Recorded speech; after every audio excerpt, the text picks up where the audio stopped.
ផ្លែចម្ប៉ាដកបងប្អូនធ្លាប់តែញ៉ាំពេលដែលវាទុំបងប្អូនទាំងគ្នាតែខ្ញុំយកសម្បកវាយកមកឆាបងប្អូនទាំងគ្នានេះសម្បកវាពេលដែលវាទុំយើងញ៉ាំសាច់ហើយគឺយកមកឆាបងប្អូនទាំងគ្នាថ្ងៃនេះគឺមានម្ហូបស្រាប់ពីរហើយនឹងចម្ប៉ាដកថ្មីនេះមួយបងប្អូនហើយបងប្អូនគិតថាមិនមែនជាហូបបង្កើតបងប្អូនអាចសាកបានណាបងប្អូនទាំងគ្នាសម្បកចម្ប៉ាដកឬក៏អីហ្នឹងបងប្អូនផ្លែសាកេក៏បានដែរឲ្យតែថាទុំបងប្អូនទាំងគ្នានេះយើងយកវាមកចិតវាហើយយើងឆាបងប្អូនទាំងគ្នាស្លម្ជូរក៏បានឆាក៏បាននិយាយរួមទៅអានេះជាបន្លែមួយដែលបងប្អូនខ្លះគាត់មិនដឹងហើយបងប្អូនខ្លះទៀតប្រហែលជាគាត់ដឹងដែរហើយគាត់មិនសូវជាចូលចិត្តដោយសារតែ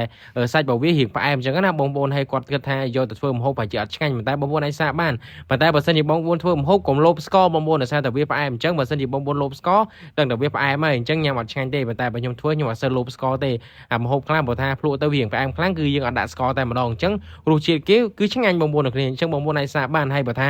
ជំនួយដល់កាពះពោះវៀនយើងទៀតណាបងប្អូនហើយបងប្អូនញ៉ាំបាយហើយបងប្អូនញ៉ាំអីក៏ដោយរាល់ថ្ងៃញ៉ាំច្រើនហ្នឹងបងប្អូនកុំភ្លេចញ៉ាំ skinny ជាមួយនឹង skinny plus ដើម្បីបញ្ចុះគីឡូបងប្អូនទាំងគ្នាដោយសារតែបងប្អូនដឹងស្រាប់ពីមុនខ្ញុំគីឡូ8ជាងខ្ញុំញ៉ាំឈុត skinny និង skinny plus នេះគឺសក់សល់តែ60គីឡូជាងទេបងប្អូនអាចឃើញបានណាបងប្អូននេះរូបរាងខ្ញុំពីមុនហើយរូបរាងខ្ញុំឥឡូវគឺខុសគ្នាឆ្ងាយមែនតើបងប្អូនអាចជឿទុកចិត្តបាន100%ចំពោះផលិតផល skinny និង skinny plus ដោយសារផលិតផលនេះគឺជាផលិតផលបរិសាធម្មជាតិ24ហើយបើសិនជាបងប្អូនមានបញ្ហាគីឡូដូចខ្ញុំនិយាយបងប្អូនអាចឆាតបន្ទិញពីខ្ញុំបានដោយសារតែខ្ញុំក៏មានលក់ដែរណាបងប្អូនតន promotion ឱកាសពិសេសនេះគឺបញ្ចុះតម្លៃពិសេសជូនតែម្ដងណាបងប្អូនទាំងគ្នាអញ្ចឹងរស់រាន់ឡើងកុំទុកឲ្យខ្លួនឯងថតអីបងប្អូនកាលណាយើងថតសុខភាពយើងអត់ល្អទេ